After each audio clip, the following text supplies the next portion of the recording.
Hi, my name is Shirley Gorge and I am the director of the Coffey County Museum. Right now we're not actually able to be open to the public. Erin has actually been putting some videos of different things of Coffey County history on Facebook. Yay her, and they rock. I thought I'd probably give her a little break for one of the videos and I'd show you kind of like a little behind the scenes of the museum, some of the stuff we do here. One of my favorite things to do actually is dealing with artifacts, as you can see. La la la la, isn't that gorgeous? This is a 1915 wedding dress. All right. Now, one of the things that we have to do at the museum is when things come in, we give it a number, and we call it accessioning. And it's kind of like doing an inventory of the items. So we do the inventory, we look at the garments or the books, wherever it may be, we assign it a number, and then we put the number on it, and then we store it. When you're dealing with something like this, all right, you're talking about a linen, all right, what we have over here, you get it? Okay, we are going to be putting this identification on with this.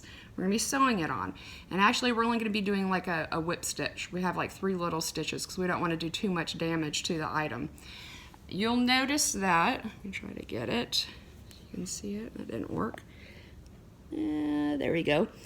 All right, so the first number is the year that it was donated.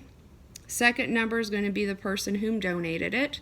And then that is going to be the item number. So this is the 10th item of that person's donation. B means it has another part to it.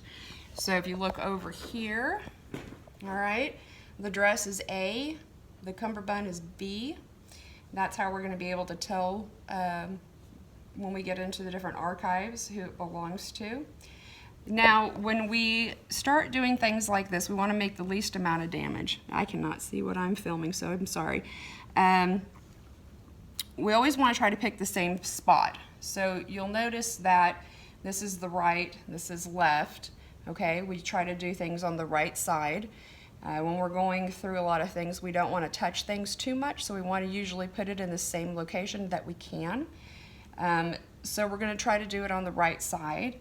We want to look as best we can at the stitches, all right, to see what place would actually be the best, that it wouldn't cause that much damage.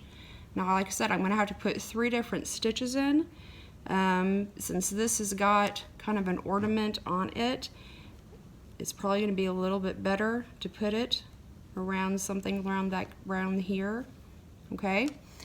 When we get into this one right here, it's going to be pretty easy because we're going to be able to put it on the inside. Oop, where am I at? Hey, there I am. No, I'm not. Yes, I am. All right, we're going to be able to put it probably about right here, okay? So I'm going to move the camera.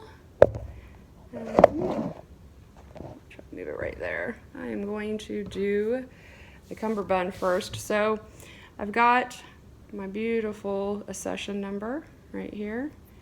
And I've already got my yarn ready. And got my cummerbund. Okay, so I'm going to find a location that I think is going to be strong enough, and I'm going to stick it right here. Now, like I said, we're only going to whip stitch it. We're going to do it 3 whip stitches, all right? So here is 1, and then here is 2, right there. We're not going to do it too tight. It's just going to be pretty loose, but just enough that it's going to hold it. All right. And then there's 3. I'm going to do that real easily. And make just a little loop knot.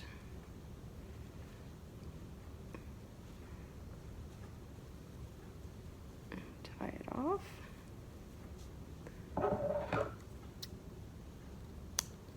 All right, so as it looks, when we open it up, it'll have our number on it so that we can identify it if we're wanting to display it for any reason. Okay, you won't be able to see the number. It's on archival twill right here, and it's archival pin. It's not going to rub off, so that's good. All right, so this one has its number, and it is now documented. I'm going to move this over here. Now, some of you guys might notice that I have no gloves on. I'm not having gloves with this one. Obviously, I'm doing a little bit of sewing, and it makes it a little difficult when you have gloves. But also, since it is an older piece, the fabric is very delicate. And if I have my gloves on, I could actually do more harm to it, and I don't want to do that. I mean, my whole job, basically, is to make sure that these are going to be okay, and that it's going to be around for a while. All right, so again, we are kind of looking and seeing what would be the best place on the right side in the collar area. Usually we try to do it around the shoulders so that we can hide it a little bit better. And this one looks like that would be a perfect place for it. Yay! How about that? All right.